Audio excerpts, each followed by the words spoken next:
closing out this fall would be the end of year 4 for me. I guess could say if you backtrack a little bit, the first 3 years of the business were a little bit rough. I guess could say I rode the roller coaster like many agents. This year I actually was fortunate enough to have a breakout. And as you guys can predict, that was obviously due to consistent prospecting, dialing for dollars on the phone using Vulcan 7. Well, what do you think you'll make in income? What do you think you'll make in income? Income, I'll be at $250,000, right around between 250,000 and 300. Isaac, you mentioned that you had, this is your 4th year in the business, and that you had kind of a breakthrough where you got into some consistent prospecting. Talk to us a little bit about that pivot point. What changed? What made that difference for you? Well, from the beginning, I was introduced to the Mike Ferry organization, their system, and he has a system that basically consists of you talk to more people via the phones, you'll get a lot of business. But I was really struggling with being consistent with that. And, of course, I heard, like a lot of people, you got to have accountability and et cetera, et cetera. But I was always, I would get on the phones for a week or so, maybe set a listing with the expired or something, and then I would use that as an excuse not to get back on the phones. Mm-hmm. And so this year I said, hey, I was making about $50,000, $60,000 a year.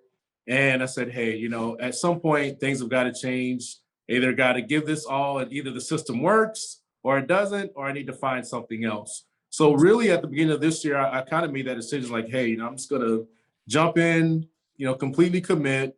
And if it doesn't work, then maybe I need to find something else besides real estate, because it's been 4 years.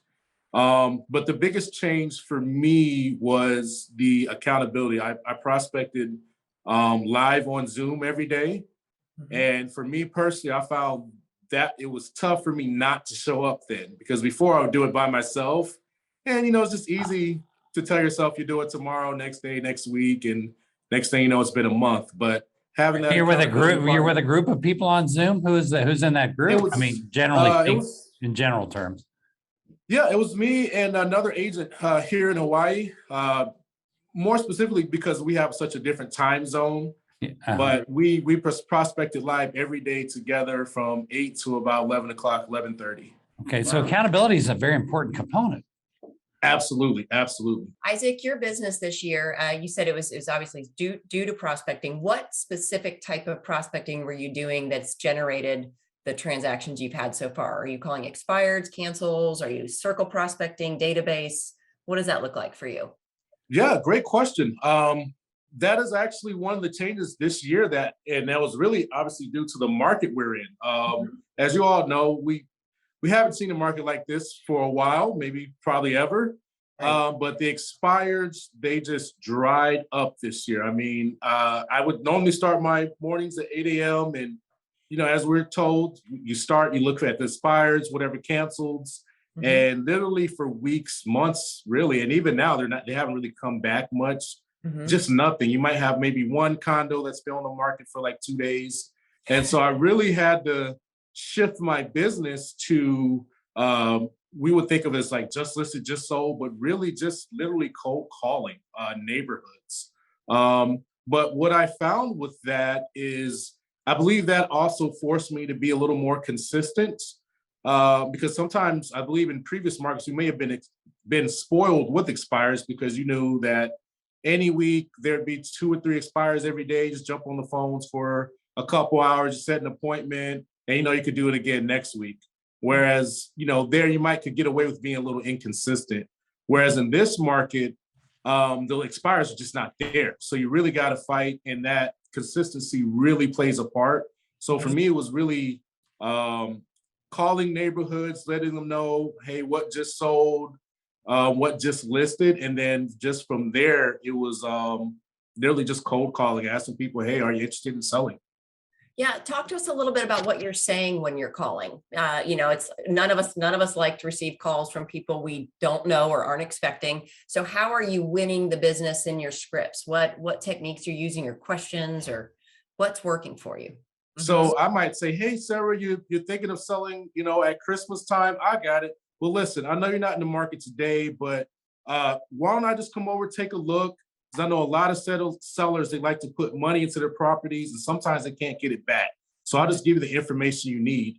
And so that mindset is, I'm actually kind of taking it back. I'm not trying to get you to sell today.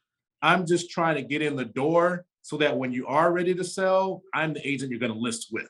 So So you're bringing something of value to them. You're adding some contribution, and then they're grateful Absolutely. for that. And you're building some rapport, and you're working it as a lead. And Yeah, absolutely, absolutely, Ren. And the reason I mentioned that is because I would say 3 or 4 of my deals this year, Ren, were people that initially told me, and I honestly believe that they were serious. They told me at the end of the year, like end of 2021, would be when they would want to do a transaction. Mhm. And it's just now with October, and I've closed several of those deals already, Ren. And Nice. so it's just a matter of not, when you're cold calling, it's not pushing as much as you would with an expired, because they actually don't want the aggression just yet. That's an excellent point. It's obviously a little bit of a finesse, if you will. So a lot of these people were cold calls, hadn't really raised their hand saying that they wanted to sell yet. And they may say, hey, I'm thinking about this, or I'm thinking about that. And so a lot of times I would move them in the folder system, but I would literally move them to the next month. So if I talk to you in October, Okay. I'll put you in my November folder, and I'll just put your notes, thinking of doing something in the next 6 months. And then I'll put what you're looking for.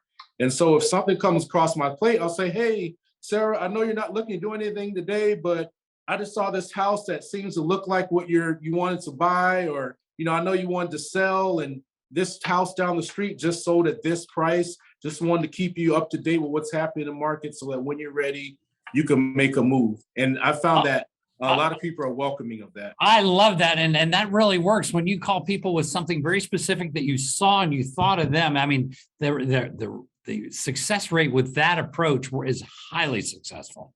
So congratulations on that. I really like that you do that. That does work. That works well. When you talk to a cold, quote unquote, cold person, that when you're circle dialing, you're the only agent that they're talking to. So it's a lot nicer conversation. And it just, I guess, could say you're the only competition. There is none. Sure. But for me personally, what I do is I try to be consistent of being on the phone for those 2.5 to 3 hours, Right. dialing. And I try not to worry as much as about the contacts, because I know it's the consistency. And then also with every conversation, just making sure that if there is an appointment available, that I try to set that appointment. Sure. Yeah, that consistency is really key, and having that target in mind of a designated time frame. So